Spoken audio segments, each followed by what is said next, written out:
Një këshill të shkurtër për të gjithë ata rinis që mendojnë se në jetën e tyre kanë shumë shok.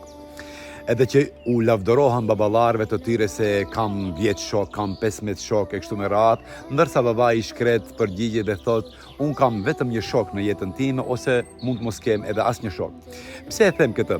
E them këtë për të argumentuar sipas Kur'anit famëlar që shoku, fjala shok në Kuranin famëlar përmendet 2 herë, edhe atë përmendet në njëjës, nuk përmendet në shumës. Që do me thonë, njeriu në jetën e tij mund të ketë shok të vërtet vetëm një.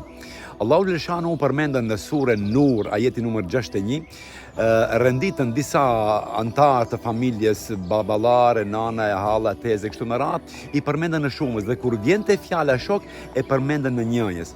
Edhe në surën Shuara, ajeti numër 101, edhe aty e përmendën termin apo fjalën shok në njëjës, që do me thonë se në jetën tonë të dashur miq, të dashur rinist, nuk mund të kemi më shumë se një shok me plot kuptimin e fjalës, sepse shumë shok mund të jenë asgjë nëse bëhet pyetje apo nëse është në pyetje interesi i tyre edhe testimi i tyre. Testoni shokët mirë, shihni shokët mirë në situata të ndryshme dhe në vështirësi të ndryshme se kush prej tyre është i gatshëm që dalë në ndihmë. Do e shihni se më në fund mund të mbeteni pa asnjë shok ose vetëm me një shok. Edhe pejgamberi alayhis salatu vesselam kishte 100.000 sahab, ato ishin ndjekës.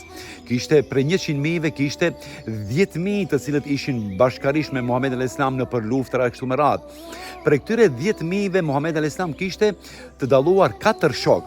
Për këtyre 4 shokëve të dalluar, më i dalluari i tyre apo shoku më i ngushtë i pejgamberit alayhis salam ishte vetëm një, ai ishte Ebu Bekri radiallahu anhu.